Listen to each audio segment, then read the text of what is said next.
start to look at this topic of logarithm. Okay, I know you have your mathematical tables, and let's look at the first question on logarithm. And we are find the value of 0.849 point. This is 0.8495. Then this is raised to power 4. So you are supposed to find the log of this number. Okay, what you are supposed to do, the first thing you are supposed to do is to write the number into standard form. So write the number. You have your number here.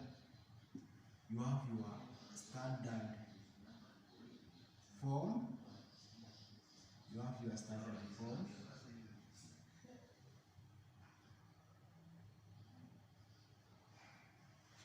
You have your number.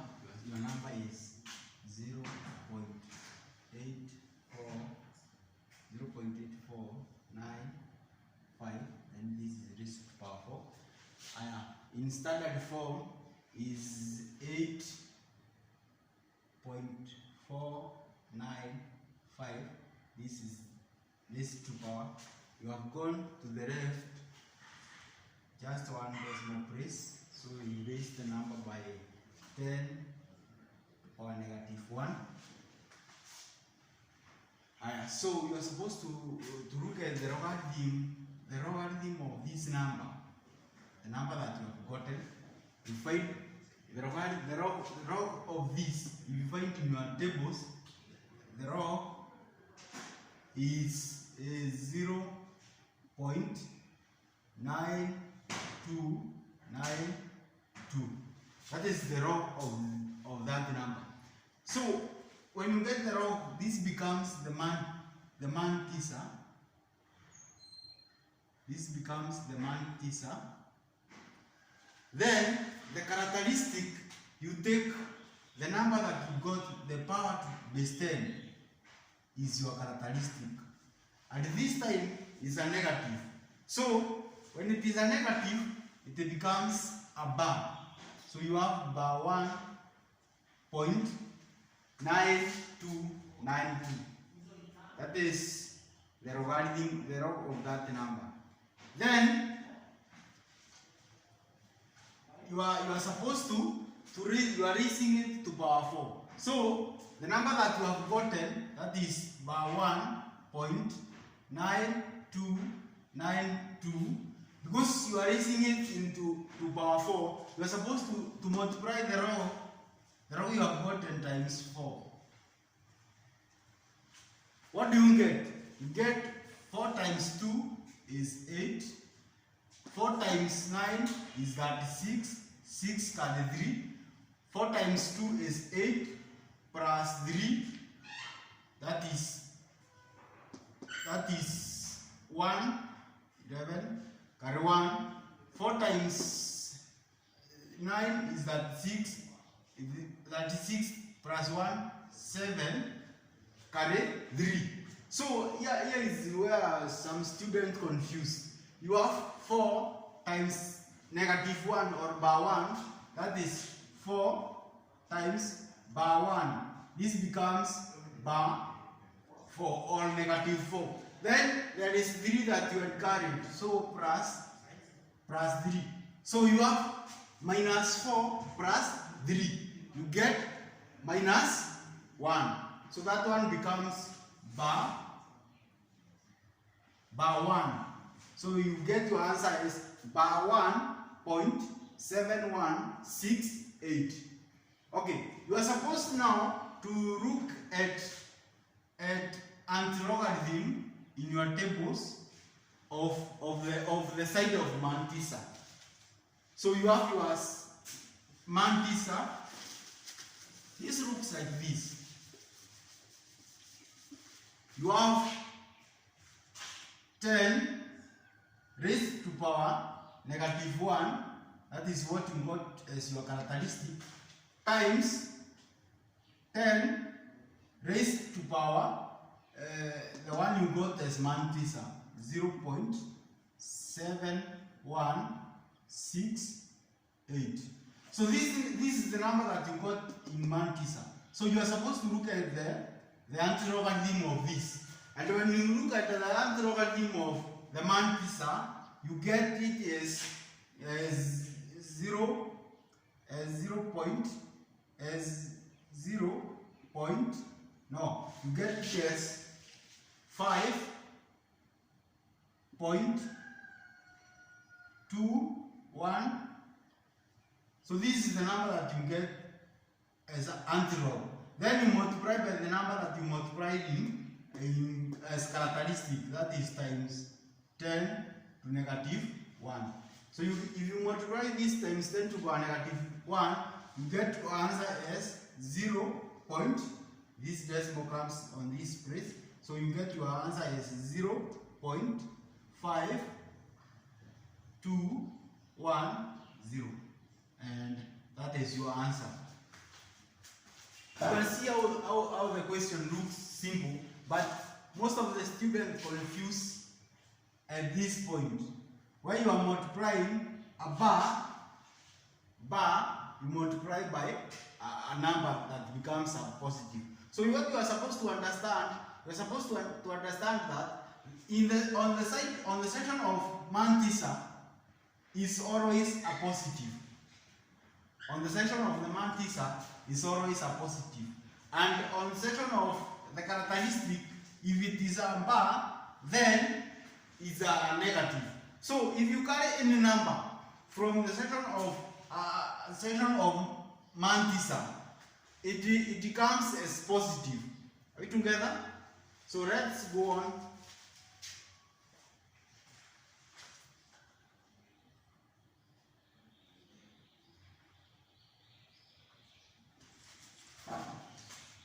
So from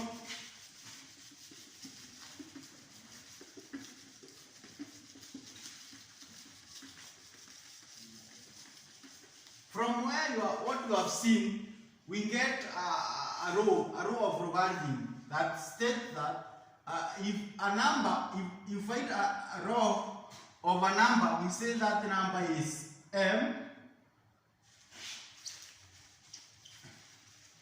We say that the number is m. Then the number is raised to power n. What you are supposed to do is to find the logarithm, the row of this m. That is, you find the row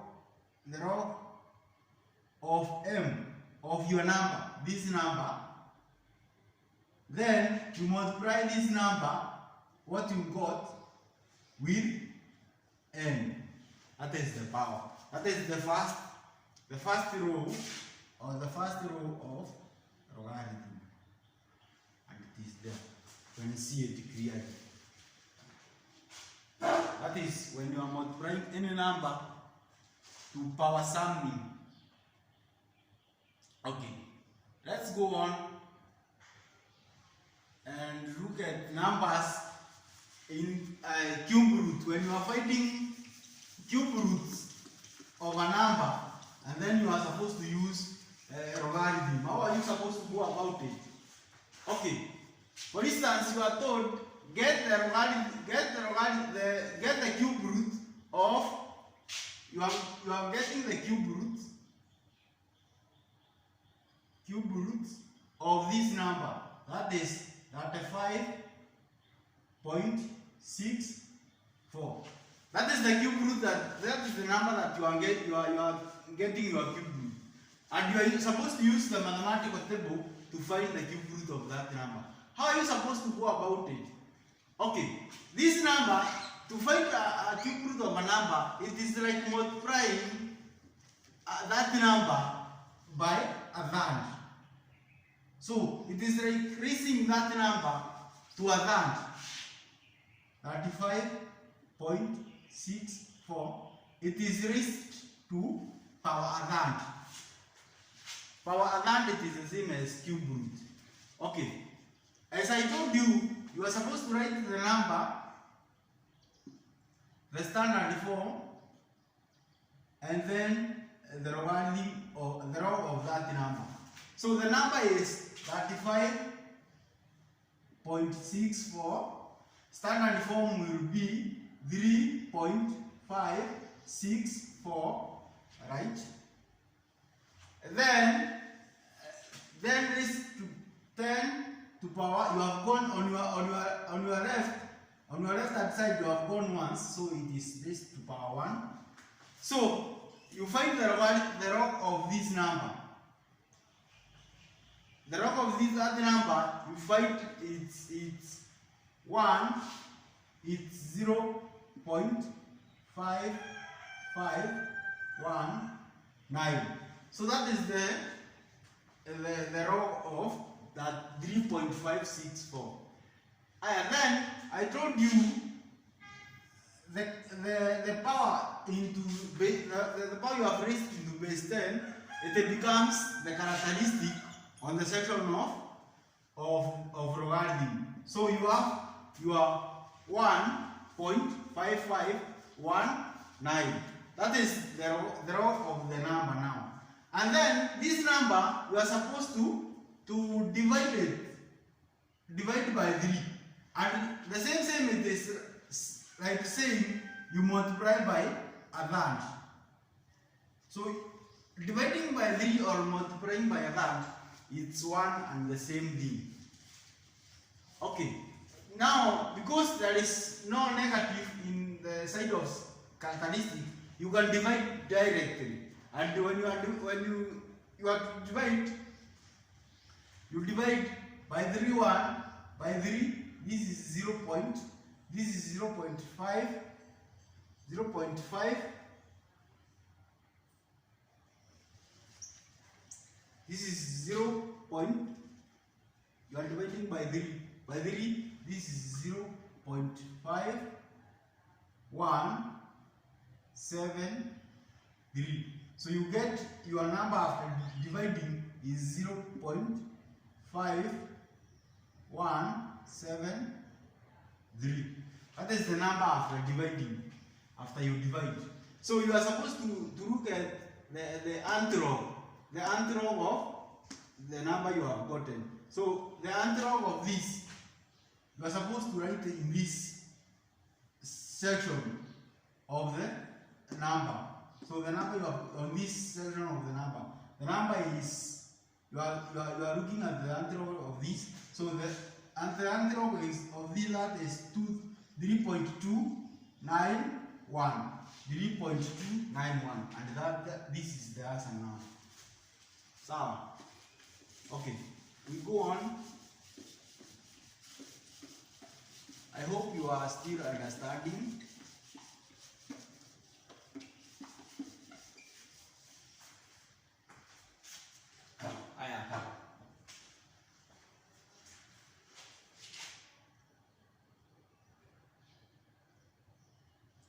So out of that, we get a general row of logarithm, that if you are to get a row of root, that is, the number is x, and you are to get it is raised to, it is root n. You are supposed to get the number, this row. You are supposed to find the row of x. You find the row of the number. Then this number, you are supposed to divide it by n. You divide by n. And as I have told you, dividing by a number by n, it is the same as multiplying it by 1/n. So that is the second row of logarithm we have found. Okay. Suppose you are told to find the logarithm of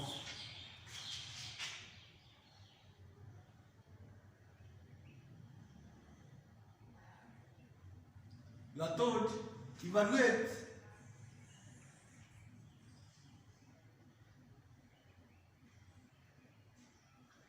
evaluate or find the value of You are told to find the value of square root of 14.53 14 times 22.41, then divided by 82.3. So this is the number. So the number, and look at the number, you underline the standard form, you underline, and then the row, you underline. The number is 14.73. The standard form is 1.473. Then the row of this times 10 to power 1. So 1 becomes the characteristic. Then the row of this is 1, 6, 8, 2. Then we have the second number is 22.41. The standard form is 2.241 times 10 to power 1. The number is 1 point.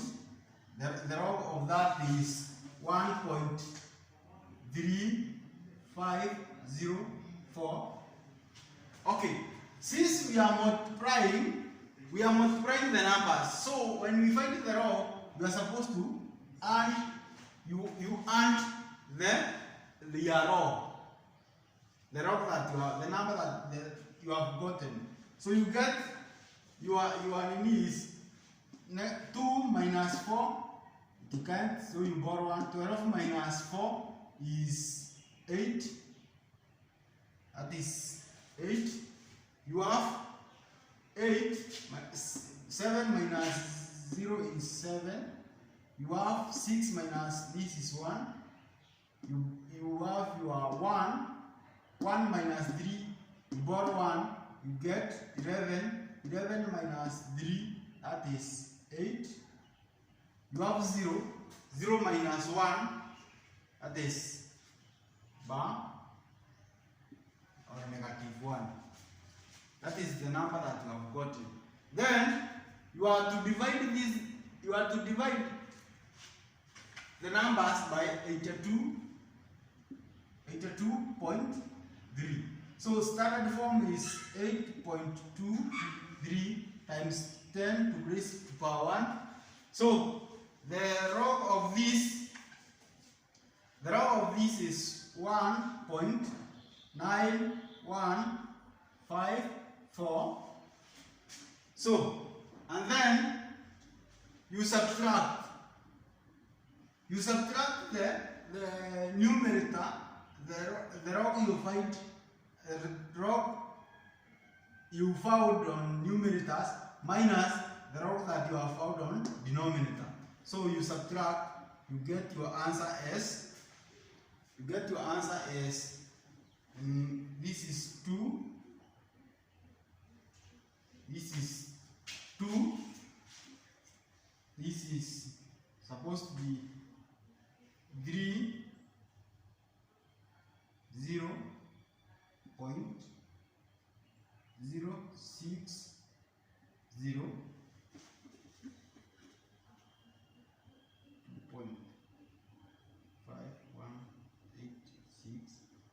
We are subtracting.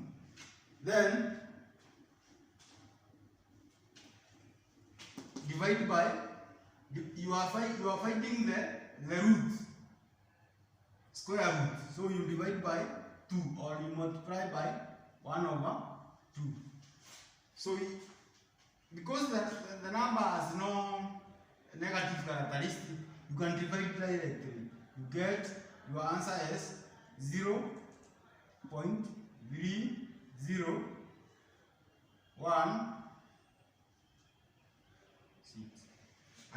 Then find the anthrop of this.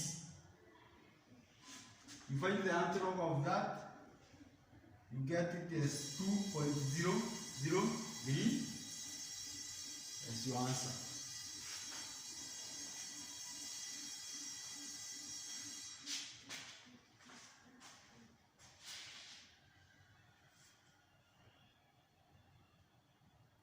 can solve the other question. I hope you have understood the topic.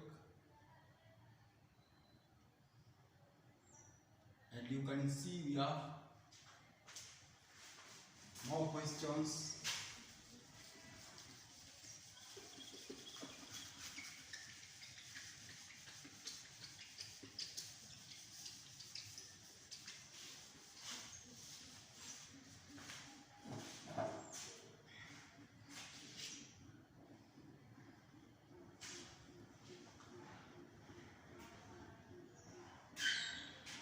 You can see different questions and how you are supposed to solve them.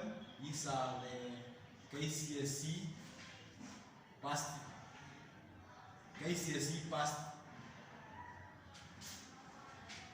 papers or past questions that they were tested. And you can see how simple they are.